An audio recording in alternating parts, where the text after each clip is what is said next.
sebelum memulai pembelajaran kita pada hari ini, izinkan Miss untuk memperkenalkan diri. Boleh ya? Boleh. Jadi, nama panjang Miss yaitu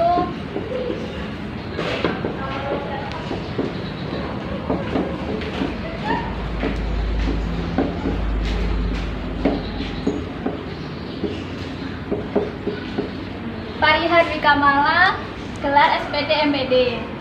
Nah, and all of you can call me Miss Mala. Jadi kalian bisa panggil Miss dengan Miss Mala, oke?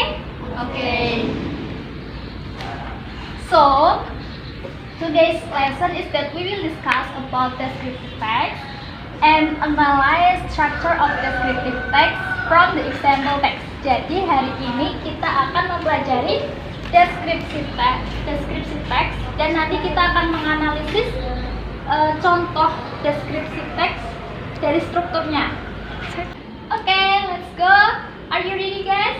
Ready.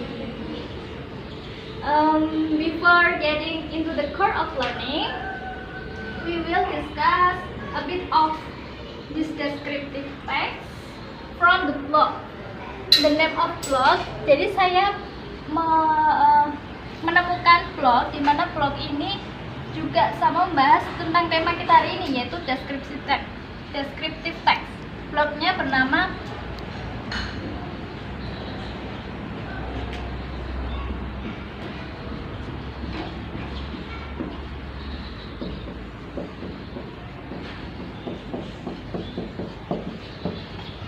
Alhaura Zahra blogspot.com. Jadi kan juga bisa mampir ya. Iya. Nah, jadi di sini Miss sudah punya isi dari blog ini. Kan blog ini tadi Miss mengatakan mengenai membahas descriptive text. Jadi Miss nanti akan dibagikan dan Miss akan membagi dua kelompok ya. Jadi kalian bisa bergabungan dari depan belakang. Dan ini untuk kelompok A. Ingat-ingat ya kelompoknya. Ini untuk kelompok B. Nah, nanti Miss akan membacakan isinya. Di situ sudah tertera. Kalian coba simak. Descriptive text is a text that contains a description of an object, whether living things, places, or events in a time. Descriptive text aims to describe an object with sentences into a paragraph, which can be one paragraph or more. Jadi, descriptive text tersebut yaitu teks yang berisi mengenai pendeskripsian sebuah objek, baik itu benda hidup, benda mati, tempat, atau kejadian secara mendetail dan rinci. Nah, deskripsi teks ini bertujuan untuk mendeskripsikan objek dengan kalimat menjadi sebuah paragraf, tapi juga deskripsi teks ini bukan hanya cuma satu paragraf, tapi bisa lebih dari satu paragraf. Selanjutnya yaitu kita akan bahas mengenai structure of descriptive text. Structure of descriptive text. Yang pertama yaitu identification atau identifikasi secara bahasa Indonesia. Identification has the meaning in the form of an introduction to a text that contains an introduction to the object's name, location, history, or general description of the object. Jadi identifikasi ini berisi yaitu mengenai perkenalan dari sebuah teks atau gambaran umum awal dari teks itu, baik memperkenalkan nama objek, lokasi, sejarah, atau deskripsi secara umum dari objek. Selanjutnya yaitu description of the section atau deskripsi bagian, yaitu berisi detailed description or description from the author's point of view about the object. Mendeskripsikan secara mendetail objek tersebut atau deskripsi dari pandangan autor, penulisnya dari sebuah objek tersebut. Selanjutnya yang terakhir, structure of descriptive text yaitu conclusion atau impression, yaitu kesimpulan atau saran. Merupakan the final part of descriptive text, yaitu bagian akhir dari sebuah teks deskriptif yang dimana which content conclusion itu berisi kesimpulan or impressions atau saran from the author's observation of the object, dari observasi penulis dari objek. Selanjutnya yaitu kita akan bahas language rules of descriptive text. Itu maksudnya adalah kaidah kebahasaannya dari descriptive text. Terdapat 7 language rules. Yang pertama yaitu using nouns, menggunakan kata benda, phrase, frasa, adjective, kata sifat, a verb, kata benda, adverbs, kata keterangan, figures of speech, pembicara figur, figur dari pembicara, transitive verbs, kata kerja transitif. Selanjutnya yaitu characteristic of descriptive text.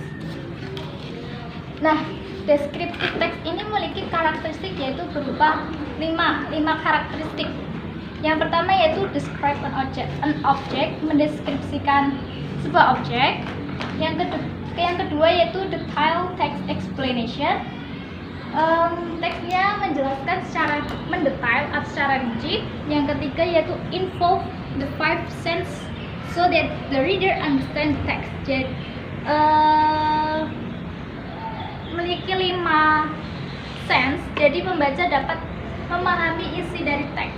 Yang keempat, the writer tries to make the reader interest in the text so that he can feel the scene or even from text. Jadi penulis sebisa mungkin menulis descriptive text untuk nanti bisa pembacanya tuh juga ikut merasakan dari isi descriptive text itu sendiri.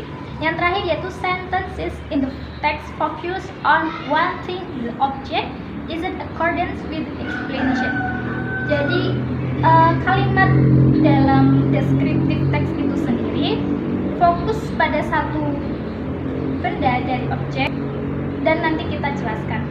Nah, di situ kan terakhir ada example descriptive text. Jadi di situ terdapat sebuah teks, nanti kita analisis di teks tersebut tuh sudah ada structure-nya atau belum. Nah, itu judulnya Muslim Fasting ya. Yeah. Nah, nanti kalian bisa baca dulu dan diskusikan ya. Silakan. Terima kasih.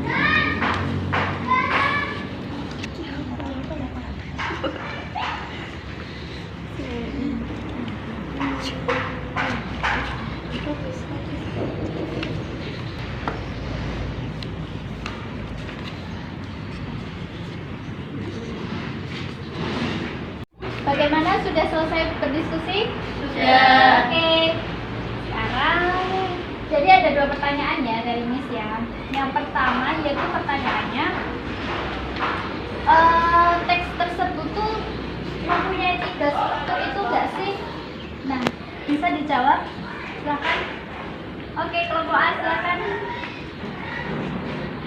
Dari contoh teks deskriptif tersebut memiliki 3 struktur teks deskriptif,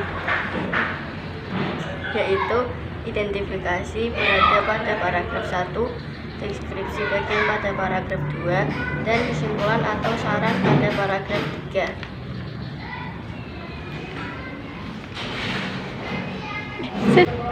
Jadi teks tersebut merupakan teks deskriptif yang benar karena sudah memiliki 3 struktur. Contoh teks tersebut sudah bisa disebut dengan teks deskriptif karena memiliki 3 struktur teks deskriptif. Ya, betul sekali jawabannya. Nice, good job. Beri aplaus untuk kelompok A. Oke, pertanyaan yang kedua nih. Dari teks tersebut kan kelompok A sudah menjawab. Teks tersebut sudah memiliki 3 struktur teks deskriptif ya. Nah, isi dari setiap struktur itu di teks ini menjelaskan apa sih? Oke, kelompok B silakan. Isi dari identifikasi teks tersebut menjelaskan mengenai perkenalan objek yang akan dibahas dan deskripsi umum dari objek, yaitu memperkenalkan pakaian muslimah terdiri dari pakaian longgar dan penutup kepala. Isi dari deskripsi bagian yaitu menjelaskan pendeskripsian objek, yaitu pakaian muslimah berupa kain longgar dan penutup kepala secara detail dan jelas.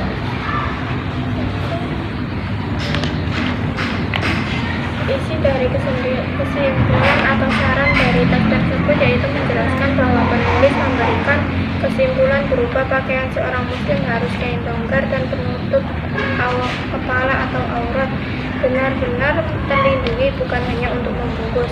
Sasaran dari penulis menjelaskan bahwa kita sebagai seorang muslim perlu memperhatikan bahan dari pakaian yang akan dikenakan agar nantinya nyaman saat beraktivitas, yaitu bahan kain yang nyaman sesuai muslim, tidak terawang dan longgar.